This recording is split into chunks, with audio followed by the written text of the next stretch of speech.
So we're going to get started by turning the water off at the water meter. We're then going to go into the home and begin the process of removing the original shutoff valve to the toilet. This particular shutoff valve is built as one piece. The valve and the supply line are all one piece together.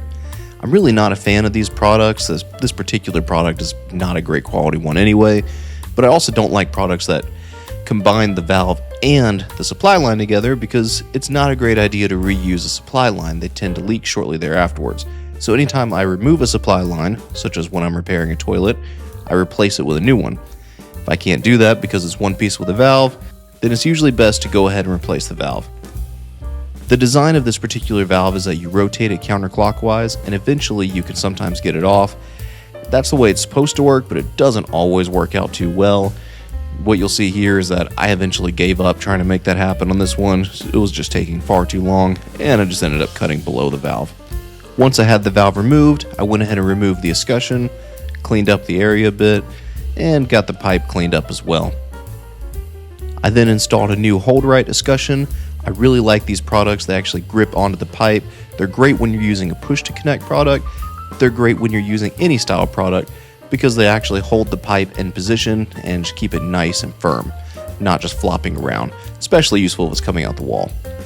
Went ahead and reamed the inside of the pipe, then I chamfered the outside of the line, installed the new shutoff valve, and turned water back on to the property. We're going to replace everything within this tank. Only the porcelain will remain when we're done. Everything else will be brand new.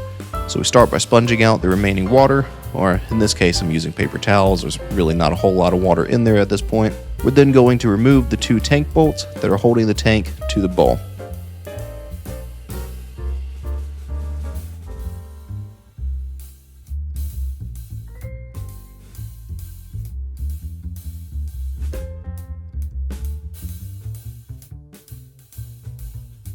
I decided to remove the toilet seat cover just to make sure it's protected against anything that may occur while working on the toilet. I then noticed that the seat itself was kind of messy, so I went ahead and cleaned that too. I placed down some paper towels on the toilet seat just to give a little bit of protection from scratches against the porcelain. Really don't need much of a layer of protection when you're doing this. If you're very careful, you don't need anything at all, but it's not a bad idea just to put a few towels down just for a little added security. We're then going to push the tank bolts into the tank and remove the gasket. And then we'll get to work on removing the flush valve. Once the flush valve is out of the way, I'm then going to go ahead and remove the fill valve. Then we'll go ahead and pull the tank lever off as well. At that point, we've got everything out of the tank. It's just an empty tank, so we begin the process of spraying it down and really trying to clean it up and restore it as much as we possibly can. There's typically a lot of staining that's within the tanks that just is not going to come out, but it's still good practice to go ahead and clean it up as much as you can.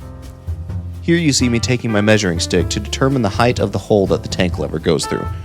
You want to make sure that if water ever continues to fill, if the fill valve ever fails and just keeps on filling, that the overflow tube, the top portion, is lower than the hole of the tank lever. That way water will go into the overflow tube, into the bowl, and you'll still have a running toilet, but it won't be seeping onto the floor by exiting where that hole where the tank lever is located. So what we do is we determine the height. I believe this one was roughly at 10 inches. We're then going to trim it down below 10-inch mark. If it's a 10-inch height, I'm usually going to go anywhere from 9 to 9.5 inches, depending on the situation at hand. I like to apply some pipe dope to the gasket of the flush valve before pushing it through the hole. It's just how I was taught to do it. It may seal up fine without it, but I've always done it this way, and that's how I'll continue to do so. Then going to take the nut, tighten it down before we move on to the tank bolts. I really love these tank bolts from Wolverine Brass. Typical tank bolts are going to be brass, but they're going to have small bolt heads, much smaller than the washers that are underneath the heads. These larger bolt head designs, they push the entire washer down, they don't lift up on it, causing micro tears. Just a great quality product. They also come with double nuts and double washers so that you can completely seal against the upper and lower portions of the tank before even installing the tank back to the bowl. Some other bolt designs only give you a single nut and washer. This means that when you tighten the tank down to the bowl, that is also your seal, and it's a lot easier for that seal to go bad over time than if you had a seal that's dedicated just to sealing the tank. We're now going to go ahead and install a nice elastomer gasket between the tank and the bowl. This is an upgraded gasket over the traditional foam styles. It's just a really good quality, durable product. And now we're going to go ahead and mount the tank to the bowl and begin the process of tightening it down using the supplied nuts and washers.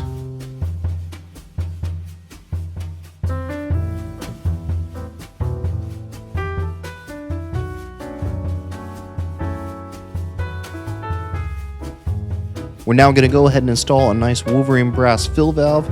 This is actually the component that determines when water needs to enter the tank and plays a crucial role in refilling your toilet. Once that's installed, we'll go ahead and take our tank lever. These levers are really nice because you can actually bend the arms so that they conform to different tank shapes. That's actually the design of the product to be able to do this. When you're installing a tank lever, keep in mind that most of them are going to be reverse threaded. So if you try to install it in the typical tightening manner, it's never going to go together. And if you try to remove an old one by using the traditional loosening method, you could actually end up cracking your tank because you're really tightening it down. With the tank lever installed, we're going to go ahead and move on to installing our closet supply. This connects both to the fill valve as well as to our new shutoff valve. And lastly, we're going to go ahead and install the flapper. If you're an eagle-eyed viewer, you may notice that I'm actually reusing the flapper in this situation. This particular job was being done for a long-term customer of mine, and he actually recently attempted to repair this toilet himself. Under my guidance, he purchased a nice Corky flapper, which is a great quality product, and it was still virtually brand new. So I went ahead and reused it so that he didn't waste his money on that part. We're going to connect the flapper chain to the tank lever. When you do this, you want to make sure you eliminate as much slack as possible. What I like to do is install the clip to the tank lever. I'll then hold the chain up to the clip and then determine from there which chain link is going to give us the least amount of slack without pulling on the flapper. You don't want to pull on the flapper because then it may not seal, but if you have too much slack, you're going to have difficulty getting it to operate. We'll now turn the water onto the toilet and let it fill. At this point, this is where we determine whether the water level line is where it needs to be. These Wolverine brass fill valves are awesome. You could easily increase the amount of water level in the tank by rotating the top of the fill valve in a counterclockwise manner, and likewise you can decrease the amount of water in the tank by rotating the top in a clockwise manner. A lot of other brands do give you the ability to fine-tune on the fill valve itself, but if you want to make mass adjustments, you usually have to turn water back off, and it's a bit more of a process. With these Wolverine brass fill valves, you can completely control the amount of water in the tank just from the top portion. It was while I was setting the water level that I realized I had actually clipped the hose in the incorrect manner on the overflow tube. Most toilets, you want the water from the tube to go into the overflow. There are a few toilets that are an exception to this, but the one we're working on was not one of these. I actually had it clipped in such a manner that the water was going right back into the tank, so I went ahead and made that adjustment at this time. Typically, I like to set the water level so the flapper completely drops and seats right at about the same time that the toilet does its complete flush. Once we had achieved this, I then did a final leak inspection to make sure everything was in good shape. I reinstalled the cover on the toilet seat, placed the tank lid back on, and we were ready to head to the next job.